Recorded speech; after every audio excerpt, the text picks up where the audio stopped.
संगठनों ने मिलकर के मीडिया को जैसे हाईजैक कर रखा है, वैसे ही न्यायपालिका को हाईजैक कर रखा है। और इसको ठीक करने के लिए सबसे ज़्यादा ज़रूरी है न्यायपालिका में आरक्षण का। ऐसी व्यवस्था है जो पूरे समाज को, पूरी संरचना को सही दिशा देने का काम करती है। बल्कि कहीं राजनीति अगर अनबैलेंस होती है या कोई दूसरा संस्थान जो व्यवस्था को संचालित करता है और कहीं भी अव्यवस्थित होते दिखाई देता है, तो न्यायपालिका उसे व्यवस्थित करती है, नियंत्रित करती है, दिशा दिखाने का काम करती है। कॉलेजियम सिस्टम को हटाना सबसे ज़्यादा जरूरी है। जुडिशियरी में जो रिकमेंडेशन की व्यवस्था है, इसको खत्म करना। देश के बड़े से बड़े पद के लिए परीक्षा होती है, जैसे एक आईएएस की परीक्षा होती है, आईपीएस की परीक्षा होती है, तहसीलदार बनने के लिए परीक्षा होती है, एसडीएम बनने के लिए परीक्षा होती है, प्रोफेसर लेक्चरर बनने के लिए परीक्षा होती है, कॉलेजों में प्रिंसिपल प्राचार्य बनने के लिए, प्रमोशन तक के लिए कई बार परीक्षा देनी पड़ती है बैंकिंग सेक्टर में। तो न्यायपालिका में ऐसा क्या है कि वहाँ रिकमेंडेशन वर्क से काम करते हैं कि मीडिया में कुछ घरानों का जैसे कब्जा है, वैसे ही जुडिशियरी में कुछ घरानों का कब्जा है। कुछ लोग पूरी न्यायपालिका को अपने कब्जे में लेकर के संचालित करते हैं। बहुत ही जीवंत और एक ज्वलंत मुद्दा है ये, और इस पर बात लगभग नहीं होती है। क्यों नहीं होती है, उससे आप सब परिचित हैं और उसकी ज़्यादा जांच पड़ताल में नहीं बताऊंगा यहाँ पे। मैं बस ये कहना चाहता हूँ कि जो व्यवस्था न्याय ना दे सके, हम उसको स्वीकार करने के लिए कितना तैयार हैं, हमें बात इस पर करनी चाहिए। हमें बात इस पर करनी चाहिए कि जिस व्यवस्था में न्याय नहीं है वो कितनी अच्छी व्यवस्था है, हमें इस पर बात करनी चाहिए। हमें इस पर बात करनी चाहिए कि जो सरकार सामाजिक न्याय या न्याय में बराबरी या समान हक की बात ना करे, उस सरकार को हम कितना महत्व देते हैं, इस पर हमें बात करनी चाहिए। ये क्यों करना चाहिए, इसके 2-3 छोटे छोटे कारण हैं। ये माना जा रहा है और देश भर की बड़ी से बड़ी मीडिया संस्थान, शोधार्थी, लेखक, बड़े बड़े विचारक, सबने ये लिखा है या कहा है या कहीं न कहीं उनके तथ्य मिलते हैं, आंकड़े हैं। ऐसा नहीं कि जो बात मैं बता रहा हूँ वो कोई कहानी जैसी है। ये आंकड़े हैं कि मीडिया में कुछ घरानों का जैसे कब्जा है, वैसे ही जुडिशियरी में कुछ घरानों का कब्जा है। कुछ लोग पूरी न्यायपालिका को अपने कब्जे में लेकर के संचालित करते हैं। आप जानते हैं संचालित क्या की जाती है, मशीन। कोई सिस्टम संचालित नहीं किया जाता, सिस्टम को तो प्रबंधित किया जाता है, व्यवस्थित किया जाता है और वो हमेशा सबके लिए काम कर सके, इसकी मॉनिटरिंग की जाती है। न्यायपालिका में जो चीज़ नहीं है वो यही है कि ना उसका प्रबंधन होता है, ना उस पर कोई व्यवस्था दी जाती है और ना ही वो बेहतर हो सके इसके लिए कोई कोशिश की जाती है। तो इसका कारण क्या है? कारण ये है कि कुछ घरानों, कुछ लोगों, कुछ व्यक्तियों या कुछ संगठनों ने मिल करके मीडिया को जैसे हाईजैक कर रखा है, वैसे ही न्यायपालिका को हाईजैक कर रखा है। और इसको ठीक करने के लिए सबसे ज़्यादा ज़रूरी है न्यायपालिका में आरक्षण का होना।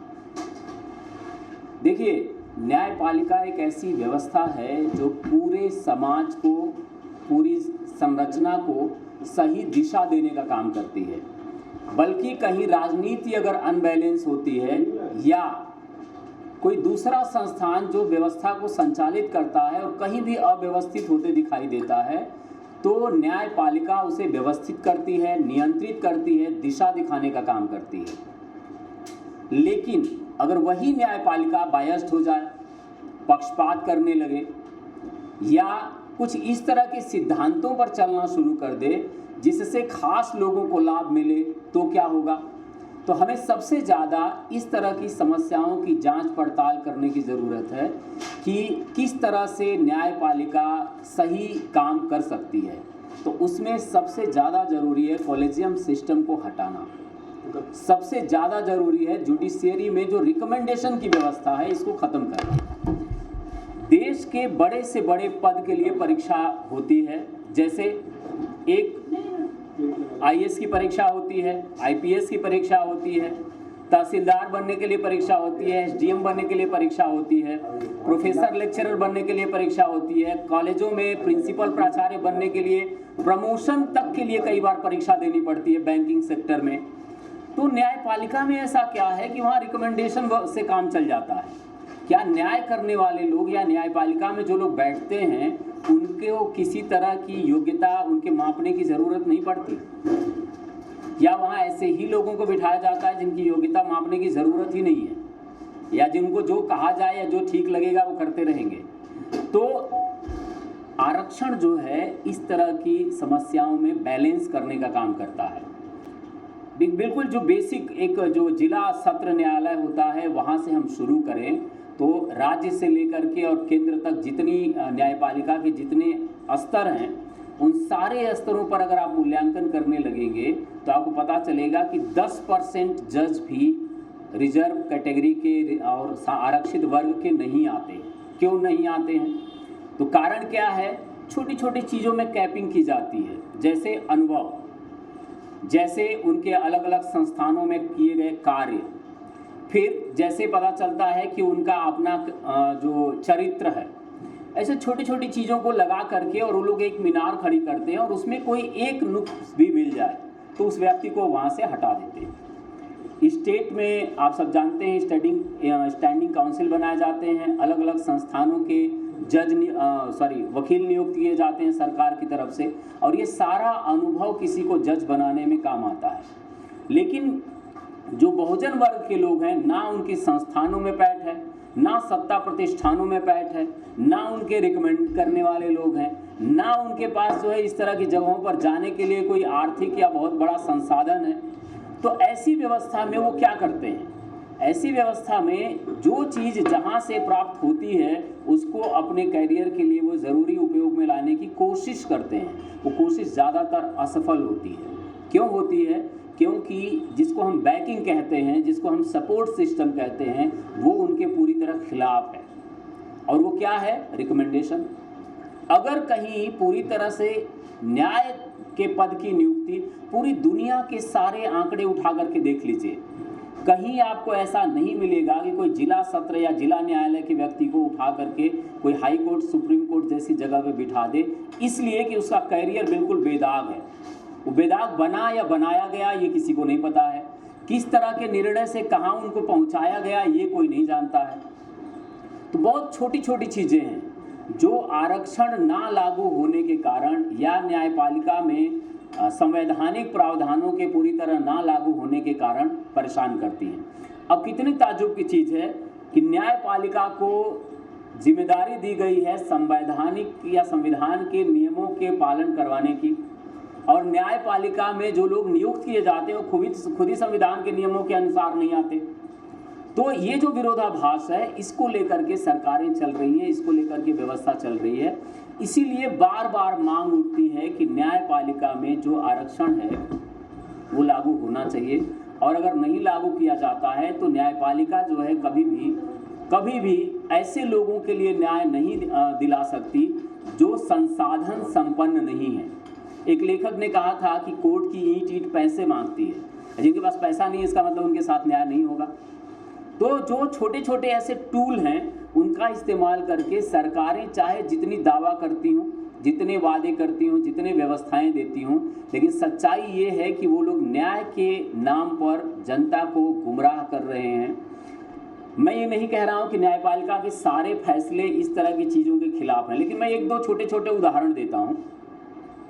EWS का आरक्षण लागू हुआ और 1 साल के अंदर अंदर पूरी तरह से उसको लागू कर दिया गया, साथ में उसको बैकलॉग भी दे दिया गया। लेकिन वहीं पर जो EWS के आरक्षण के खिलाफ रिट पिटीशन दायर की गई है उस पर आज तक कोई सुनवाई नहीं हुई है। ये कौन सा नियम है और ये कौन लोग हैं जो इस तरह के फैसले दे रहे हैं? दूसरा, 1993 से लेके 2007 तक बार बार न्यायपालिका के सिस्टम को डिस्टर्ब करने की, न्यायपालिका ने आरक्षण की व्यवस्था को डिस्टर्ब करने की कोशिश की है। डिस्टर्ब नहीं बल्कि डिस्ट्रैक्ट। जिस दिशा में आरक्षण को जाना चाहिए था उस दिशा में ना ले जाकर के उसमें नए नए पेच लगाना और उसको होल्ड कर देना और उसमें और ज़्यादा समय देने की मांग करना और बीच बीच में चीज़ें बदल देना, ये सबसे ज़्यादा हमें देखने को मिलता है। तो न्यायपालिका में अगर आरक्षण होता और इस तरह की समस्याओं को जानने, समझने, देखने, जानने वाले लोग होते तो ये दिक्कतें नहीं आती।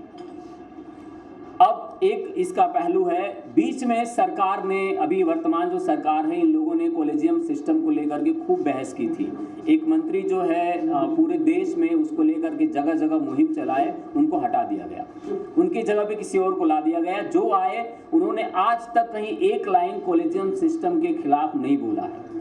अब आप सब जानते हैं व्यवस्था ऐसी होती है कि सत्ता के अनुसार अगर कोई नियुक्ति होती है तो वो सत्ता का समर्थन करती है, ये सब जानते हैं और ये पूरी दुनिया का सत्य है, सिर्फ अपने देश का या अपनी एक व्यवस्था का सत्य नहीं है।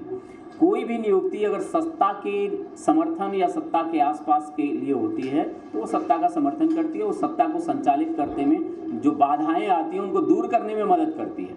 यहाँ सबसे ज़्यादा दुख इसी बात का है कि क्या जो न्यायपालिका है वो कहीं सत्ता के साथ साठगांठ से चलाई जा रही है? क्या जो न्यायपालिका है वो बहुत सारे नियम कानून को लेकर के होता है ना, उनका उल्लंघन करके चलाई जा रही है? अगर नहीं है तो ये क्या नियम है कि ईडब्ल्यूएस पर कोई बात आती है तो उसको तुरंत आगे बढ़ाया जाता है और ओबीसी एससी एसटी के आरक्षण की बात आती है तो उसे रोक दिया जाता है? ये कौन लोग हैं जो इस एक ही पहलू को रोकने के लिए तैयार हैं, दूसरे पहलू पर बात नहीं करते हैं? बैकलॉग अगर ईडब्ल्यूएस में लागू हो सकता है तो ओबीसी एससी एसटी में बैकलॉग लागू क्यों नहीं होता या क्यों नहीं हो सकता? नहीं हो सकता तो उसे कारण बताया जाए, उस पर कोई बात ही नहीं होती। अगर कोई जाके पिटिशन दायर करता है तो उस पर डेट पर डेट और उसको जितना टाला जा सकता है टाला जाता है। देखिए ऐसा नहीं है कि जानने वाले इसको नहीं जानते हैं, जो उसका शिकार है वो भी जानता है, जो उसका समर्थक है वो भी जानता है वो क्या कर रहा है। समस्या यहाँ उठती है कि अगर इसे चेक एंड बैलेंस टाइप नहीं बनाया गया तो आने वाले समय में धीरे धीरे जो विरोध है वो बढ़ेगा। जो संगठन है वो इसलिए भी बार बार मांग कर रहे हैं कि उनको सिर्फ शंका नहीं है, बहुत सारे मामलों में निष्कर्ष है कि उनके साथ न्याय नहीं किया जा रहा।